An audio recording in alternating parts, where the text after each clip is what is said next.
So we're now working on the module for print media, and you have a variety of different tasks assigned to you within this module with the goal of creating a unified look and feel of basically your brand and image for your business in a print or paper format. Some demographics connect best using paper products. For some, it's not as effective, but I want you to experience a variety of different forms of communication with your client or customers. So we're going to start here, and each week or every couple of weeks we're going to be looking at new communication channels so that you can explore each of the different types of communication, and then you'll make the determination for what you want to include with your specific plan. I've included a handout lecture on business cards that talks about fonts and cut lines and margins. So I'm going to leave that alone, except to say that you'll want to use the information, logo, and details in the design of your business card. Continue those into your brochure and continue those into your flyer so that you have that consistency.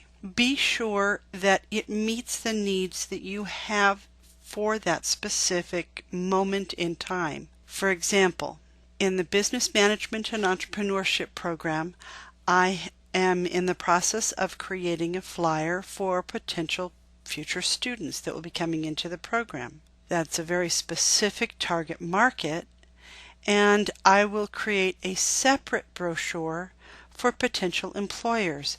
I wouldn't want one brochure to try and cover all that material because they're very different markets. By creating the look and feel for your business and establishing yourself as a separate entity from your competition, that will help you stand out from them, and it will help you become unique. As you're putting your brochure together, consider what it is that you offer that does help you stand out from your competition, and is that something that should be added into your brochure so that in text and picture format your target market is seeing that.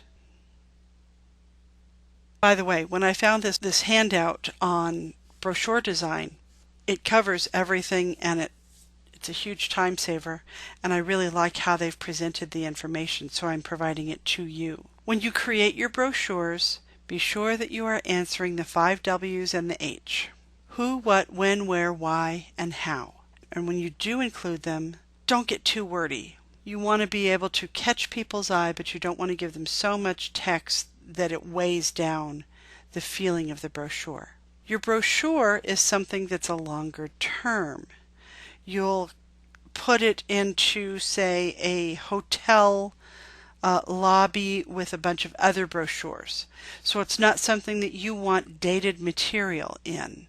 So if you have a menu that changes weekly, you would not put the menu in your brochure, but you might put highlights of past menus so that people can get a feel, but they know that that may not be what's included this week. And flyers are short term. They're designed for a week or a month, but a specific period of time. So you may or may not make very many of them. You blast them out and then you're done with them.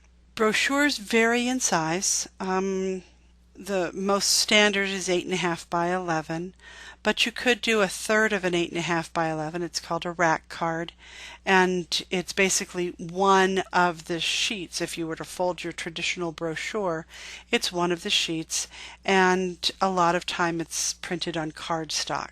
The standard fold is a 3-fold, so that it's considered a 6-panel brochure.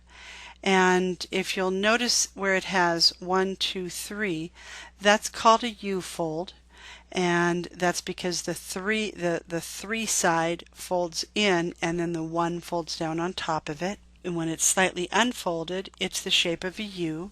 Down toward the bottom is called an accordion fold, and it's also known as a Z-fold because in that case the edges fold back on each other.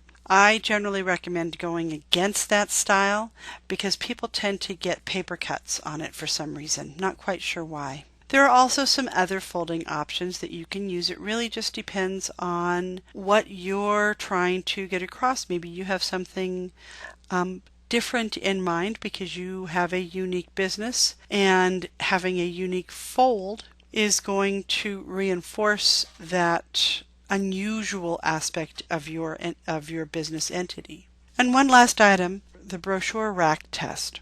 You want to make sure that top third of your brochure is eye-catching. Something about it makes people want to reach out and take it. So be sure that that portion has the name of your business and something that is going to be appealing to potential customers.